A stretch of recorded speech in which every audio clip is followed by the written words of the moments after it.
the wavelength of light while it is passing through water is 540 nanometre. ഓർക്കുക, water എന്ന് പറയുന്ന മീഡിയത്തിലൂടെ light pass ചെയ്യുമ്പോഴുള്ള വേവ് ലെങ്ത് ആണ് 540 നാനോമീറ്റർ. അപ്പോൾ വേവ് ലെങ്ത് ഇൻ മീഡിയം 540 ആണ്. Refractive index 4/3. അപ്പോൾ 4/3 റിഫ്രാക്റ്റീവ് ഇൻഡെക്സ് ഉള്ള വാട്ടറിലൂടെ ലൈറ്റ് ട്രാവൽ ചെയ്യുമ്പോൾ അതിൻ്റെ വേവ് ലെങ്ത് എത്രയാണ്? 540 നാനോമീറ്റർ ആണ്. റെഡി? എങ്കിൽ the wavelength of same light when it is passing through transparent medium of refractive index 3/2.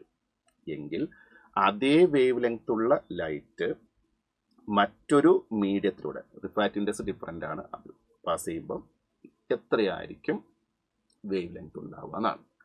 അപ്പോൾ നമുക്ക് റിഫ്രാക്റ്റീവ് ഇൻഡെക്സും വേവ് ലെങ്ത്തുകളും തമ്മിലുള്ള റിലേഷൻ നമ്മൾ നേരത്തെ പഠിച്ചിട്ടുണ്ട്. ആബ്സല്യൂട്ട് റിഫ്രാക്റ്റീവ് ഇൻഡെക്സ് C/V ആയിരുന്നു. അതുപോലെ refractive index is equal to lambda vacuum by ആരാണ്? ലാംഡ മീഡിയം ആണ്. നമുക്കിവിടെ തന്നിരിക്കുന്നത് ലാംഡ മീഡിയം ആണ്. നമുക്ക് അറിയേണ്ടത് ആരാണ്? ലാംഡ വാക്വം ആണ്. അപ്പം മ്യൂ ഇൻറ്റു ആരാണ്? Lambda medium. വാട്ടറിൽ എത്രയുള്ളത്? 4/3 ആണ് റിഫ്രാക്റ്റീവ് ഇൻഡെക്സ്. വേവ് ലെങ്ത് എത്രയാണ് പറഞ്ഞിരുന്നത്? 540 ആണ്. ഓക്കെ, ഇനി അടുത്ത ഒരു റിഫ്രാക്റ്റീവ് ഇൻഡെക്സ് ഉള്ള മീഡിയത്തിൽ എന്തായിരിക്കും വേവ് ലെങ്ത് എന്നാണ്. ആ റിഫ്രാക്റ്റീവ് ഇൻഡെക്സ് നമുക്ക് എത്ര തന്നിട്ടുണ്ട്? അപ്പോൾ ഇവിടെ ഇത് വേണമെങ്കിൽ സോൾവ് ചെയ്യാം. 54ഉം 3 ഡയറക്റ്റ് ഡിവിഷൻ വാല്യൂ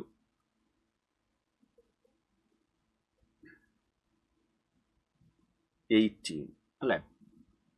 18 × 3 54 ആണ്. അപ്പോൾ 18 180 × 4 ശരിയല്ലേ? ഓക്കെ, വേണമെങ്കിൽ അത് എക്സ്പാൻഡ് ചെയ്ത് എഴുതിയേക്കാം. അവിടെ നിൽക്കട്ടെ. ഇനി അടുത്തത് എന്താ നമുക്ക് വേണ്ടത്? അപ്പോൾ ലാംഡ വാക്വം ആണ് 180 × 4. ഇനി എന്താണ് റിഫ്രാക്റ്റീവ് ഇൻഡെക്സ്? പുതിയ റിഫ്രാക്റ്റീവ് ഇൻഡെക്സ് തന്നിരിക്കുന്നത് 3/2 ആണ്. ഓക്കെ, എത്രയാണ് ലാംഡ വാക്വം? 180 × 4 ആണ്. നമ്മൾ കാണാൻ പറഞ്ഞത് എന്താ? മീഡിയത്തിലെ, പുതിയ മീഡിയത്തിലെ വേവ് ലെങ്ത് ആണ്.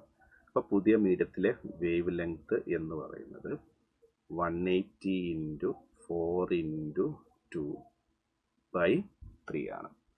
അപ്പോൾ 60 180/3 60 × 4 × 2 240 × 2 that is equal to 480 nanometre.